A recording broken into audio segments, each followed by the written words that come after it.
Chapter 24, Calling the Shots from Prison. Boxer languished at Pelican Bay State Prison for 9 long years, but always fought to keep up a tough, enduring mafioso image. There was simply no place for the weak or timid at the Bay, and no way to keep lucrative MA operations alive in the street without constant communications. It was only through visits and mail that he was still able to call shots on the streets of Southern California, 800 miles away. Here's how it worked. A key to good communications was a regular schedule of prison visitors. Boxer had one trusted confidant who visited him 300 times at Pelican Bay State Prison between December 1993 and April 2002. That averages out to one visit every 11 days. All visits for SHU inmates are non-contact visits. The prisoner sits in a small secure cell and speaks to the visitor on the other side of a plexiglass divider via telephone. During those visits, Boxer discussed all kind of mob business, and he could use the visits to send messages to any other gangsters back on the street. Code words are often used to circumvent staff of the conversation. Mafioso call it carnival talk. For example, explained Boxer, I need to talk about a crew member paying a specific amount of money. I'd say, how's everything at home? The visitor would say, fine. George came by last month and helped me in the garden. He planted 4 rose bushes and said he will come back every month to help me maintain the yard. To a person monitoring this conversation, it might sound as if it's a talk about gardening. To me, it means George came by and paid $400 last month and will do the same each month. There were all kinds of code phrases. The girls were crew members. Go to dinner was a meeting. Personal favor meant a hit or assault. Needs help stood for providing drugs or money. Also, each crew member had a code name to protect his identity. Various forms of improvised sign language are also used. We all study American Sign Language in MA, explained Boxer. Most understand some form of sign language. There are signs for money, drugs, dead, hit, and so forth. Sign language is used to avoid being recorded by correctional officers monitoring visits. U.S. mail is essential to communication for those locked up at Pelican Bay. We were able to correspond with anyone, assisted Boxer, and conduct mob business. One method is jokingly referred to as Project X. We understand mail to MA members is often flagged for special inspection by institutional gang investigators. To avoid this, we write out a letter and hand it off to another inmate in our pod. Let's say a mafia associate named Flaco Ramirez. He copies the exact letter in his own hand, signs his name, and sends it to the person I'm trying to reach out on the street. The recipient, by prearrangement, knows that the letter is really coming from Boxer Enriquez. The recipient answers the letter, sends it back to Flaco, and Flaco hands it back to me at Pelican Bay. The prison staff never sees it, not knowing the communication is really between me and some other mobster. The mail system is one of the best things in the world for the Mexican Mafia. Prison regulations also prohibit inmates from one institution from writing to an inmate at another penitentiary. A third-party mail drop is frequently used to breach this security rule. It's not all that sophisticated, explained Enriquez, but it works.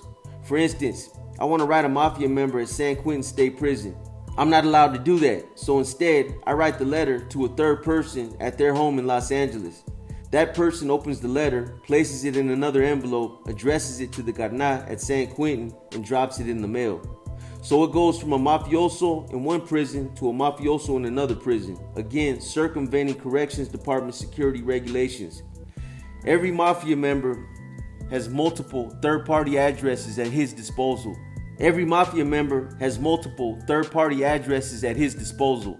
People the mafia can use to communicate with each other. Boxer had third-party addresses not only in California, but in Kansas, New Mexico, and Arizona. It is legal mail. That is a tremendous bane to CDC efforts to stop mob communications. Under Title 15 of California Department of Corrections regulations, prison staff are prohibited from reading all correspondence or legal documents sent out by an attorney. Guards are only allowed to check the envelope, folder, or package for contraband, eyeball it, and shake it out. After that cursory procedure, they are required to hand it over to the inmate. Boxer said the mafia actually pays some attorneys to act as fronts, sending blatant messages ordering murder and mayhem. Some lawyers do it because they get caught up in the mystique of La M. its influence, or power. Others are just unwitting dupes. In any event, we, Emmett, have no worries at all about authorities intercepting this kind of communication, legal mail, because we understand it is protected by law. Highly sensitive mafia information is also sent from prison to the streets in yet another manner, by parolee. An inmate who's being released on parole is given a handwritten message to deliver. He wraps it in water-sealed plastic and either swallows it or secretes it in his rectum. The latter option is often called putting it in the safe. At times, the parolee is trusted to give the message by word of mouth. But most of the time, according to Enriquez, you write it in your own hand because then the person who receives it understands, without a doubt, I am the person who wrote it. It came out of Pelican Bay from MS Boxer Enriquez. An actual letter from a carnal is often an endorsement for a certain drug dealer, akin to a letter of safe passage, to sell narcotics in a certain territory. The dealer uses it to ward off crooks attempting to extort him. Boxer found that his Mexican mafia reputation was like a franchise. He said, gang-related drug dealers use my name on the streets to deal and protect their interests under the specter, and those dealers in turn always kick back some of the profits to me. The main one was Huck, who was originally from a little hangout gang called Street Boys. He was a short, stocky guy with thick black eyebrows, a bushy mustache to match, and a full head of hair. Huck began by cooking up methamphetamine and selling it wholesale to drug dealers. Eventually, he was selling not only meth, but substantial quantities of cocaine, ecstasy, and marijuana, damn near everything. It was hard to guess that he and his friends were criminals. Dressed in hip-hop clothes and driving around in small Euro automobiles, they didn't look the part. Huck drove an expensive BMW and a Cadillac Escalade. Not exactly cholo cars. His operation made hundreds of thousands of dollars and expanded into stolen cars and guns and even counterfeit money. The profits allowed him to live in a nice home in suburban Whittier and open a customs rim business and a diesel truck repair shop with his brother. There was even a warehouse with big block letters on the pull-down metal corrugated door that read, "Beware of Huck." Enriquez met Huck when he was out on parole in 1989 and was staying in Boyle Heights. His mother Lupe, years after her divorce, had a relationship with Huck's dad, and so his son was always hanging around her place. Boxer decided to take him along to rip off a drug dealer for some pocket change.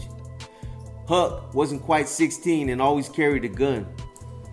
He drove the mafioso's big silver 4-door 1980 Cadillac Seville as Boxer sat in the passenger seat with the sawed-off 12-gauge Mossberg shotgun with the pistol grip. Pulling up in front of the house, Boxer ran inside and forced the Mark at gunpoint to lie down on the floor. Then, Boxer, with his finger on the trigger and a round in the chamber, leaned over the shotgun to clean out the dealer's pockets, and the weapon went off accidentally. Boom! The round ripped a hole in the floor about the size of a baseball. The sound of the blast scared Enriquez more than it did the victim. Still, he grabbed the guy's dope supply and a small amount of cash and headed for the getaway car. He threw the shotgun in the back seat, hopped in, and told Huck, "Drive." Little Huck stepped on the gas and squirmed all over the road as he strained to see over the steering wheel and make a not-so-elegant escape. He looked scared to death. "Pull the damn car over," ordered Boxer. Huck looked up with eyes as big as the open end of the shotgun barrel. "Did you kill him?" "No, I didn't kill him. The gun went off by accident." Nearly 5 years later, it was no accident that Huck, not quite 21 years old, ended up an accomplished crook. There was one problem. Black Dan Barella and a few of the other carnales were trying to shake him down for some of his profits, and they weren't being congenial about it. Huck reached out to his old mentor, Boxer Enriquez, for help, and it worked for both of them. Enriquez convinced Black Dan and others that Lopez was his nephew and told them to leave him and his operation alone. So Huck started calling him Tío, Spanish for uncle, and that soon became a street code word for Mexican mafia members, along with the terms big homies and Pili.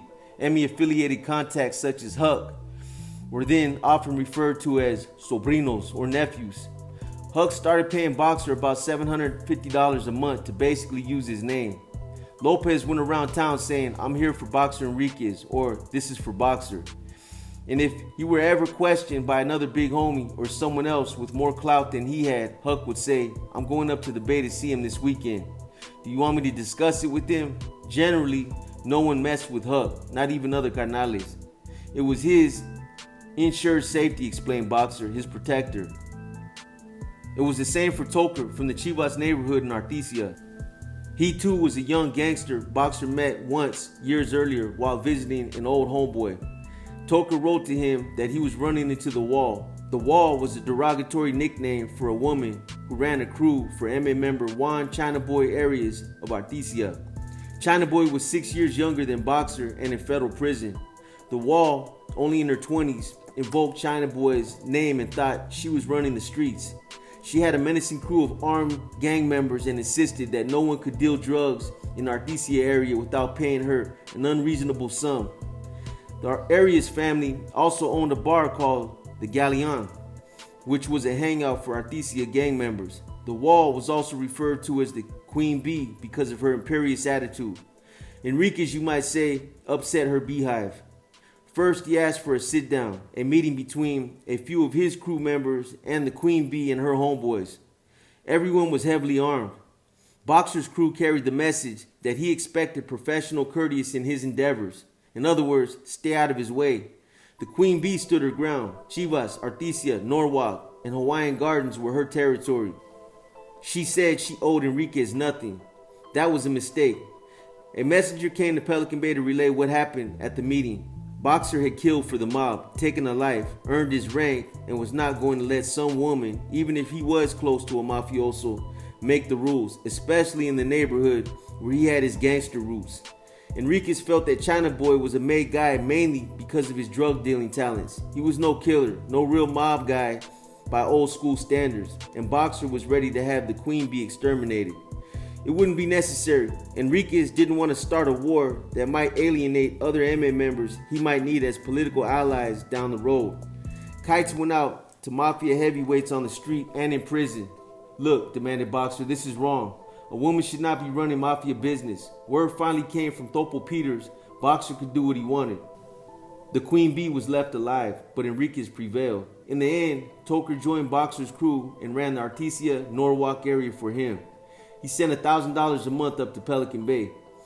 Rooster, Fat Pete, and Richie Rincon of Artesia Chivas, prolific cocaine dealing brothers who had profits invested in their own auto body and repair shop, also tried to restrict Toker's drug dealing in that area. Enriquez had Rooster beaten with a golf club, and he wasn't a cockadoodle doing much after that. He lost the sight in one of his battered eyes. He and his brothers ended up paying tribute to Boxer and became part of his network of crews. Enriquez never demanded a set percentage. He told his expanding crew, treat me as you would want to be treated if you were in my position. The relative fairness of his position and his system spurred in growth. All drug dealers and gangsters under the new Mexican Mafia program had to pay La M tax. Boxer figured he'd get more and more than willing to pay him instead of others by keeping the payments reasonable. I wanted to be seen as a drug dealer, friendly organization, he said with a wiry smile. Actually, he made only blue-collar money, $40,000 to $60,000 a year, maybe $80,000 in an especially good year. But for a man in prison for the rest of his life, it wasn't just about big bucks. It's not the money in your wallet, he theorized. The wealth is in the strength of your crews. Power and influence is what we craved, he explained. I know I can say anytime that I need $5,000, a car, or gifts for my family. Boom, it will be done. I need that guy killed, and it was done efficiently. Huck became his overall crew chief who collected the money on the 25th of every month and forwarded it to Pelican Bay. Most serious communications were done through the trusted confidant who made those 300 visits to Pelican Bay from December 1993 through April 2002 and relayed orders back to Huck. The operation grew and grew. Brothers from the Eastside Clover Gang oversaw a crew in Lincoln Heights, another community that borders East Los Angeles. The brothers came aboard after Huck kidnapped one of them, stuck a gun down his throat, and robbed him of some cocaine, cash, and a truck. Huck went back for a 1965 Chevy show car and stole that too. Henry complained that the collector automobile had sentimental value and he wanted it returned. Enriquez let him buy his own car back for $3,500. The Sanchez boys sold cocaine and marijuana and once on board paid Boxer another $500 a month. Jenny was a drug dealer in San Bernardino, a rapidly growing bedroom city 60 miles east of Los Angeles. She ran her operation out of a bar called Los Campos, and some thugs falsely claiming to be Emma associates were shaking her down. Boxer found out about her plight from another mafia member and decided to take advantage. He sent an invading crew to the rival extortionist's house and had him beaten, robbed, and warned to stop harassing her or anyone else at the bar. After that, Jeannie's crew was good for another $300 a month. Caballo of Artesia Chivas was a prolific methamphetamine cook whose operation produced several pounds of crank and weed. He sold pounds of marijuana as well. Boxer said Caballo once killed a man who shot and wounded his son. Caballo of Artesia Chivas was a prolific methamphetamine cook whose operation produced several pounds of crank a week. He sold pounds of marijuana as well. Boxer said Caballo once killed a man who shot and wounded his son. He ran a crew of other meth cooks and paid Enriquez $500 a month for protection. Caballo and Fat Pete Ricon sliced up a bar owner named Benjamin Amin Castro and extorted him for $7,500 and a car. The vehicle went to Enriquez, who signed it over to a crew member who had just been released from prison and had no car. Amin dealt methamphetamine out of the Golden Dragon, a tavern he operated in the Highland Park area northeast of Los Angeles. It was a haven for criminal activity, and Boxer ended up with the partnership in the joint. A drug dealer on Amin's crew was actually a female deputy sheriff, and she owed him money. Enriquez took care of that too. He sent a crew to invade her house. They beat her up, fired a random shot to scare the hell out of her, and collected the unpaid debt. Amin paid regularly. 3 gangsters out of the Huntington Beach area, Speedy, Lazy, and Daniel, even kicked back $150 a month to Boxer for using his name to deal drugs on a couple prison yards. Shady and Boy, who ran a crew from the Lenox area of South Los Angeles, were both good for another $500 a month. Shady initially paid Boxer a $40,000 tribute for mafia protection of his operation on the streets. Snoop, a crew member and earner who operated out of the 190s territory as well as Cerritos and Norwalk, owned a landscaping company he bought and used to launder his MA gang drug profits. Snoop also paid tribute to Boxer. Again, the money wasn't huge, but it accumulated nicely. It wasn't long before Boxer had tens of thousands moving through the bank. An inmate at Pelican Bay could only spend $35 a month at the prison store. There were no expenses at Pelican Bay. The state took care of everything. So it's a wonderful little scam, said Enriquez. A wonderful little scam. Boxer Enriquez eventually had crews working for him in cities all around the greater Los Angeles area, including Artesia, Azusa, Bell Gardens, Cerritos, downtown Los Angeles, East Los Angeles, Hawaiian Gardens, Lenox, Lincoln Heights, Norwalk, Palmdale, Pico Rivera, Riverside, Santa Fe Springs, Victorville, and Whittier. At the same time, these dealers were paying Boxer a tax on their profits. They were also encouraged to buy all their dope from Huck. It was the plan Boxer had envisioned for the mafia from the time he and other carnales first started organizing all the gang meetings a few years earlier. Our objective is twofold: to become wellhead. We supply, we tax, so we're making money from the well and the pump. In reality, Boxer knew that the crew bosses, known as ballers or high rollers, made the real money, 6 to 7 figure incomes. They lived in their own homes, had plenty of cash, and drove luxury cars and SUVs fixed up with all the extras. I am the low-end earner, noted Enriquez. It's trickle-up economics, not trickle-down. At the same time, the program was expanding the reach of the Mexican mafia. We are creating a righteous, organized crime group, explained Boxer, with multiple crews and multiple net groups, overseen by other mafiosos in different territories. This is the true objective. Look toward the future. Brutality was always the preferred method used to keep detractors in line. Even crew chiefs, such as Toker, sometimes needed a reminder. He drove a late model SUV, his wife bought a new Infiniti, and he moved into a new house. The guy was making big money on my name, insisted Boxer, and all I was asking for was little tidbits. Yet Toker had a bad habit of periodically not paying his taxes. On one occasion, Huck's crew had to tune him up with a little fist-in-the-face action, and still he would slowpoke on his payments. There was a snapping sound as the bones broke, accompanied by a shriek of unmistakable pain. Later, Toker actually sent a picture of himself to Boxer with the 2 broken fingers in a splint. He got the message. Topo was from a gang called Sotel in South Los Angeles.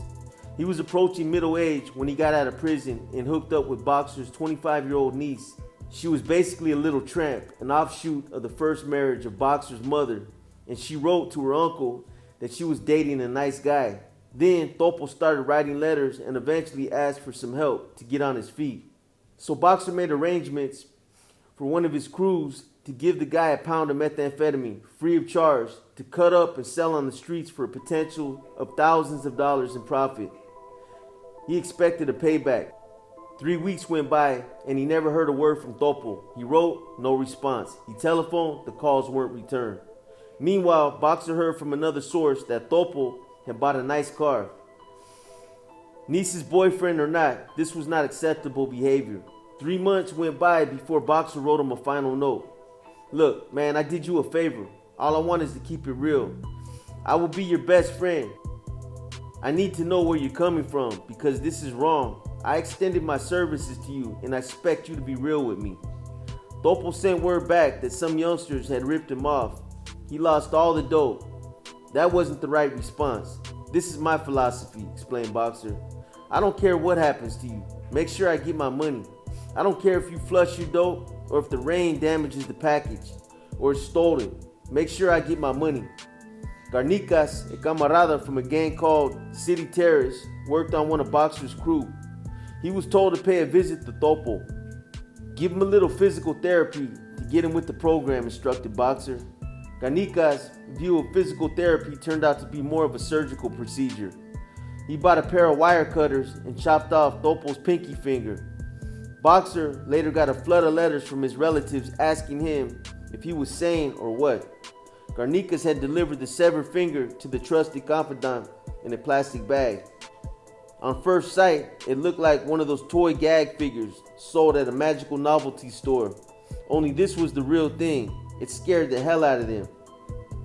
Boxer congratulated Garnicas for keeping the fear of the enemy on the streets. No one was exempt from disciplinary action. Lori was a meth dealer who was once married to Boxer's older brother Mark. She started causing some problems with the crew, showing up at their houses, bad-mouthing them, sometimes threatening them. Lori created such a loud scene at Toker's house one night that the police showed up. Toker was arrested on an INS violation and taken to jail. That took a major earner off the streets. Enriquez felt that she was abusing her relationship with my family. Huck and Fat Pete were sent to make a house call with orders to tune up the former sister-in-law. They beat her up pretty good, recalled Boxer, and that sent ripples through the whole crew. They even did it to a girl. There were no exceptions. Back in Pelican Bay, Boxer was set up with his old crime partner, Jaco Padilla, who reputedly had a prolific crew of his own on the streets with solid Mexican drug cartel connections. They were getting packages every week with a prune-sized ball of heroin stashed inside each one. As a result, the 2 cellmates were high every day. Heroin came sealed inside cereal boxes. Marijuana came disguised inside rich cracker boxes. Children's drawings and greeting cards were soaked in methamphetamine. Pharmaceutical drugs in the shape of pills were pressed inside Chips Ahoy cookies. Tar heroin was sealed inside 2 postcards stuck together to look like one. Boxer and Jaco had so much heroin, they gave it away to other carnales. 95% of the brothers are heroin addicts, according to Boxer, and the vast majority of the inmates suffer from drug addiction. One week, 4 inmates overdosed in their pod. 40-year-old MA member Manuel Muskie Castaneda from Matavilla actually died from an overdose of heroin when he was Boxer's cellmate. I remember several times waking up on the floor of my cell with the syringe still in my arm, recalled Boxer. That's how far gone on dope I was. Officers periodically searched the cells and often intercepted a package. That didn't stop the flow. We have so many methods of smuggling dope, said Boxer, that if one gets cracked, we find another. We had it coming in on cycles. As one arrived, another was already on the way. And there was no deterrent. If an inmate serving a life term was caught with drugs, he was given a 115, a disciplinary note in his prison file. It meant nothing. Shipments of heroin were also protected as legal mail. with a real or fake attorney's name on the envelope or package. It was a system that worked in the county jail, and it worked in Pelican Bay.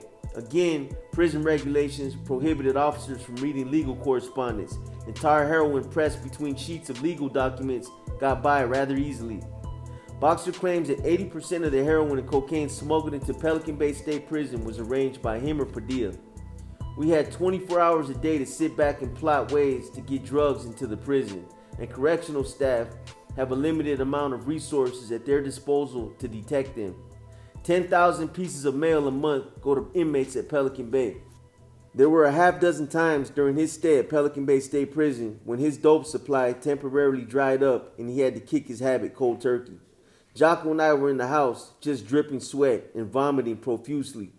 Terrible, horrific withdrawals. I thought I was going to die. And we look at each other and say, never again, never again. There was an uneasy pause and then, yeah, but write your person and make sure they get that next package here. That's how it always ended. Boxer fashioned syringes out of the metal ink cartridges inside ballpoint pens. We pull the cartridges out of the pen, remove the little ball from the tip, and sharpen the shaft to a point. It would look similar to the needle device used to pump up a basketball. Then we fill an eyedropper with liquid heroin as if it were a syringe and fit the sharpened pen cartridge tightly into the end of it. Now we had a clear eyedropper tube attached to the needle. We then jam it to a vein, squeeze the rubber bulb at the end of the eyedropper, and shoot the heroin into our bloodstream. It was brutal, like injecting yourself with a nail, but it worked. The blood squirted out of your arm after removing the makeshift needle, and I'd have to grab my arm and apply pressure for about 10 minutes before the bleeding stopped. Eventually, Boxer was diagnosed with early-age hepatitis C, most likely the result of sharing dirty needles with others. A whopping 60% of inmates at Pelican Bay State Prison are estimated to have hepatitis, caused mostly by needle sharing for drugs or tattooing, and in rare cases by sexual exposure. Boxer had interferon therapy with injections every 2 or 3 days for a year, and it seems to have worked. His viral count is 0, and no serious liver damage has been detected. As unabashed dope fiends, he and others stole the needles used for the interferon injections and used them to shoot up heroin. Padilla had Emmett tattooed in large letters on his left breast after Boxer arranged for him to become a made mafioso. He was always a fun-loving guy, but grew serious when he became a carnal. He told Boxer, "We're not lads anymore." Still, they were good friends. 3 separate times, they were cellmates at Pelican Bay. He was argumentative. He'd start an argument and then blame me for it. I'd say, "Fuck this," and move out. I was probably to blame for some of the disagreements, but Jocko was a good buddy. At one point, the 2 buddies started sniffing heroin instead of injecting it. Boxer knew that his older brother, Mark, had been diagnosed with rapidly advancing AIDS, hepatitis C, and psoriasis after years of sharing dirty needles with other hypes. There was an article in San Francisco Frontiers magazine in June 1999 about the medical neglect of inmates in California prisons.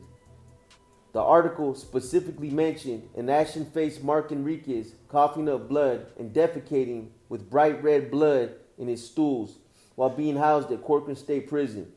The news scared Boxer and Jocko, but not enough to give up dope. Their solution to combat AIDS, HIV, was to snort instead of inject heroin. That was their method of using for a couple of years.